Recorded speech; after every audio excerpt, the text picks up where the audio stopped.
میں نے زندہ رہ کے کیا کرنا ہے؟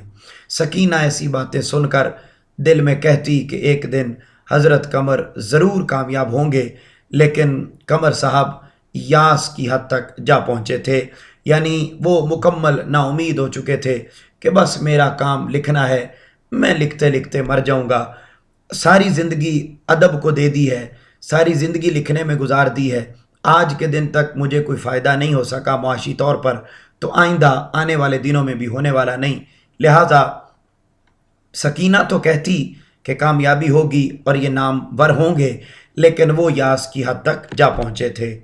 ایک روز شہر کے رئیس نے اپنے ہاں ایک تقریب میں قمر صاحب کو مدعو کیا، جس پر وہ اس قدر خوش ہوئے کہ پھولے نہ سماتے تھے۔ سارا دن اسی خیال میں گم رہے کہ راجہ صاحب ان کا استقبال کس طرح کریں گے، لوگوں کو ان سے کس طرح متعارف کروائیں گے۔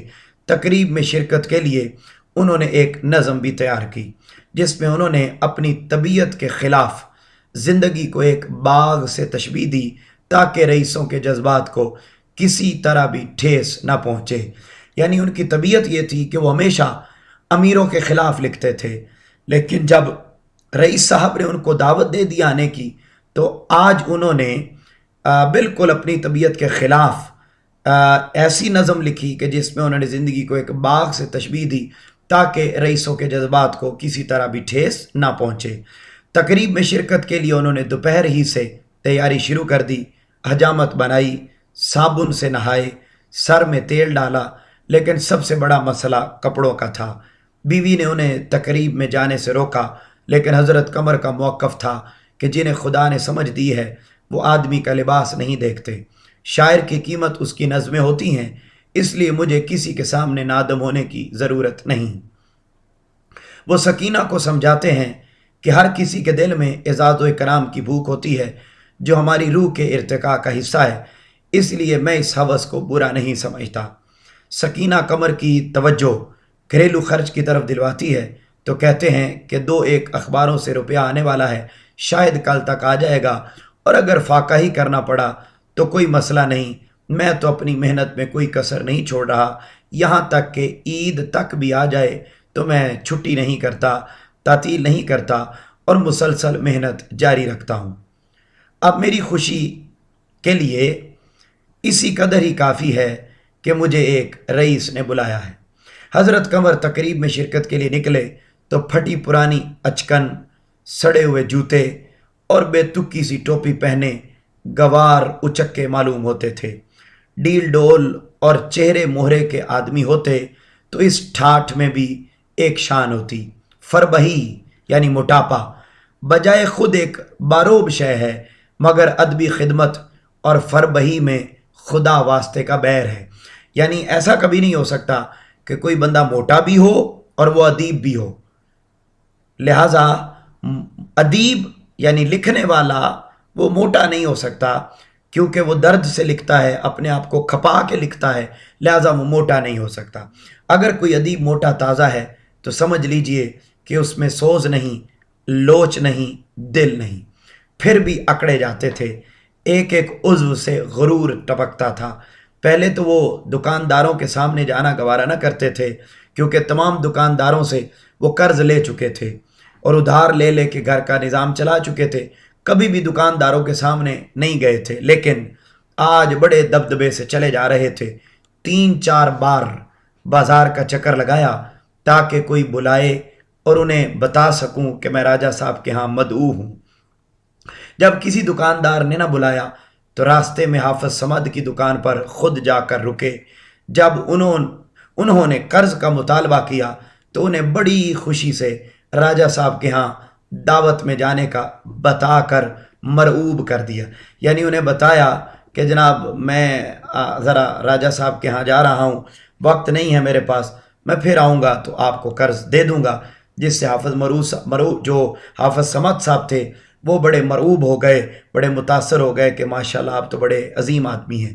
حافظ صمد نے پان کی پیشکش کرتے ہوئے رخصت کیا اور کہا کہ ایسے لوگوں کی قدر دانی رئیس لوگ ہی کیا کرتے ہیں، اور کہا کہ ایسے لوگوں کی قدردانی رئیس لوگ ہی کیا کرتے ہیں۔ اس کے بعد قمر صاحب ایک کپڑے کی دکان پر رکے۔ یہاں بھی ان کے ذمے قرض کی رقم تھی جس کا حساب کتاب ہونے لگا۔ قمر صاحب اگرچہ اس قسم کے تقاضوں سے گھبراتے تھے، لیکن یعنی ہمیشہ اس قسم کے جو تقاضے تھے کہ کوئی ان سے پوچھے کہ آپ پیسے دیں، آپ کی طرف پیسے، ہمیشہ گھبراتے تھے، لیکن آج انہوں نے آہنی خود پہن لیا تھا، لوہے کا لباس، کہ یعنی آج جو کوئی مرضی پوچھے اس کو ایک ہی جواب دینا ہے کہ میں تو رئیس صاحب کے ہاں مہمان ہوں اور ادھر جا رہا ہوں۔ کہنے لگے ذرا راجہ صاحب کی طرف سے ہو آؤں تو یہ حساب بھی دیکھ لوں گا۔ یہ انہوں نے ان کو جواب دیا کہ راجہ صاحب کی طرف سے ہو آؤں تو یہ حساب بھی دیکھ لوں گا۔ دکاندار نے قمر کو پان کی پیشکش کی اور راجہ کے جو منشی تھے ان کو پیشکش کی اور راجہ کے منشی سے حساب ختم کرنے کی سفارش کی۔ حضرت قمر تقریب میں شرکت کے لیے راجہ صاحب کے بنگلے پر پہنچے تو چراغ جل چکے تھے۔ بنگلے کے باہر بڑی بڑی موٹریں کھڑی تھیں۔ مہمانوں کا استقبال کرنے والے نے حضرت قمر صاحب سے دعوتی کارڈ طلب کیا، جس پر قمر صاحب سخت ناراض ہو گئے اور اپنی توہین سمجھتے ہوئے دروازے سے ہی واپس لوٹ جانے کا فیصلہ کر لیا۔ یعنی گئے بڑے شوق سے ہر ایک کو بتاتے ہوئے، جب بنگلے کے دروازے پر پہنچے تو دربان نے دعوتی کارڈ مانگ لیا، کیونکہ ظاہراً کپڑے اچھے نہیں تھے، برا حال تھا، تو انہوں نے سمجھا کہ یہ پتہ نہیں کون آ گیا، تو اس پر انہوں نے کارڈ مانگا تو یہ ناراض ہو گئے اور واپس جانے کا فیصلہ کر لیا، اور دربان سے کہا کہ آپ راجہ صاحب سے کہہ دیجئے گا کہ قمر آیا تھا، لوٹ گیا۔ اس پر انہی صاحب نے محبت بھرے جملے بول کر ان کو اندر بھیج دیا۔ قمر اندر پہنچے تو دیکھا کہ بارہ دری کے سامنے وسیع اور آراستہ احاطے میں بجلی کے لیمپ روشن ہیں۔ درمیان میں ایک حوض ہے اور حوض میں ایک سنگ مرمر کی پری کے سر پر فوارہ ہے، فوارے میں سے قوس قزح کی مانند فواریں نکل رہی ہیں۔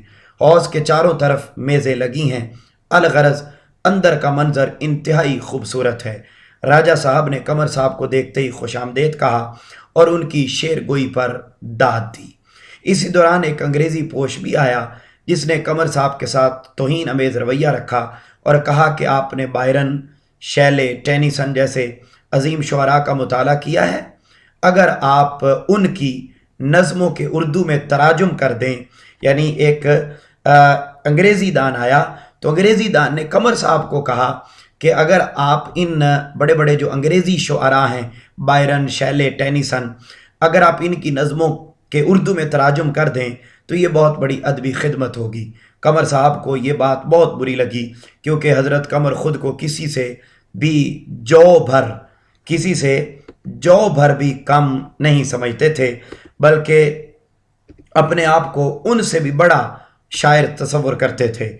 اس لیے کہنے لگے، حضرت قمر اس انگریزی پوش کو کہنے لگے کہ مشرق میں ابھی روحانیت کا اتنا بھی فقدان نہیں ہوا کہ مغربی شعراء سے بھیک مانگی جائے۔ یہاں کے شعراء اہل مغرب کو آج بھی بہت کچھ سکھا سکتے ہیں۔ راجہ صاحب نے قمر صاحب کو چپ کروانے کا فیصلہ کر لیا۔ اس کے بعد ایک ڈاکٹر صاحب تشریف لائے۔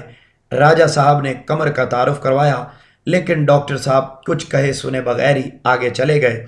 ایسا کئی بار ہوا، بہت سے لوگ آئے اور آگے بڑھ گئے۔ قمر صاحب نے ہر کسی سے یہی داد وصول کی کہ اچھا آپ شاعر ہیں۔ یعنی آپ دیکھیے کہ جو قمر صاحب تھے وہ گئے تو بڑے خوشی سے تھے، لیکن جب وہاں پہنچے تو وہاں پر دیکھا کہ کوئی انگریزی شاعروں کی تعریف کر رہا ہے، کوئی ان کے ساتھ سلام لینے کو بھی تیار نہیں، اور اگر کوئی سلام لے بھی رہا ہے تو وہ صرف یہ کہہ رہا ہے اچھا آپ شاعر ہیں، یعنی خیالی پلاؤ پکانے والے آدمی ہو، تم اپنے خیالی پلاؤ پکاتے رہو، اچھا آپ شاعر ہیں۔ یہ الفاظ حضرت قمر کو بہت تکلیف پہنچاتے۔ اس دعوتی کارڈ کو پا کر وہ خوشی میں پھولے نہ سماتے تھے، لیکن وہاں جا کر انہیں اس بات کا احساس ہوا کہ وہ اس مطلب پرست دنیا میں کسی کے کام نہیں آ سکتے۔ جب وہ ڈاکٹر، وکیل، حکیم وغیرہ کی فیس دینے سے قاصر ہیں تو کوئی ان کی طرف کیوں توجہ کرے؟ یکا یک لوگوں میں ہلچل مچ گئی۔ آج کا جلسہ جن صاحب کے اعزاز میں تھا وہ یورپ سے کوئی بڑی ڈگری لے کر آئے تھے۔ قمر صاحب یہ سمجھ رہے تھے کہ یہ ان کے اعزاز میں تقریب ہے، لیکن وہاں جا کے پتہ چلا کہ وہ تو کوئی یورپ سے ڈگری لے کر آیا ہے، یہ اس کے اعزاز میں تقریب ہے۔ راجہ صاحب نے قمر کو کوئی نظم پڑھنے کو کہا تو بولے کہ میں کوئی نظم نہیں لکھی، بولے کہ میں نے کوئی نظم نہیں لکھی ہے، کیونکہ انہیں بہت زیادہ دکھ ہوا تھا کہ یہ تو سارا نظام ہی الٹ ہے، میں تو کچھ اور سوچ کے آیا تھا، جبکہ یہاں عزت افزائی کسی اور کی ہو رہی ہے۔ تو انہوں نے کہا جی کہ میں نے کوئی نظم نہیں لکھی۔ راجہ صاحب نے کہا کسی اور کی لکھی ہوئی ہی پڑھ دیں، تو بولے کہ میں کوئی بھاٹ میراثی نہیں ہوں۔ یہ کہتے ہوئے قمر صاحب وہاں سے چل دیے۔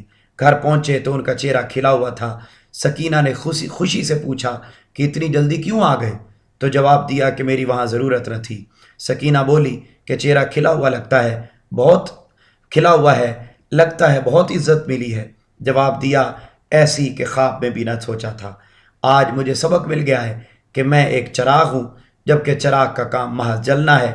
میرا یہ جھونپڑا ہی میرے لیے جنت ہے۔ میں نے آج سمجھ لیا ہے کہ ادبی خدمت پوری عبادت ہے۔ عزیز طلبہ و طالبات، یہ خلاصہ میں نے آپ کے سامنے انتہائی سلو انداز میں پڑھا ہے تاکہ آپ کو اس کے لکھنے میں مشکل نہ آئے۔ آپ اس کو ویڈیو کو روک روک کر بھی لکھ سکتے ہیں۔ اپنے خیالات کا اظہار ضرور کیجئے۔ میں سبق کی تفصیلات میں نہیں گیا، یہ جب میں سبق کا لیکچر دوں گا تو آپ اس میں پھر اس کی تفصیلات اور سمجھ سکیں گے۔ ابھی صرف ٹو دی پوائنٹ خلاصہ لکھا ہوا ہے، آپ اس کو سنیے، اس کو لکھیے اور کمنٹ سیکشن میں اپنے خیالات کا اظہار ضرور کیجئے۔ جن طلباء و طالبات نے چینل کو سبسکرائب نہیں کیا وہ سبسکرائب بھی ضرور کر لیجئے تاکہ آنے والے دنوں میں آپ کو اسی طرح کی ویڈیوز ملتے رہیں۔ اپنے گھر والوں کا بہت زیادہ خیال رکھیے گا۔ اللہ حافظ۔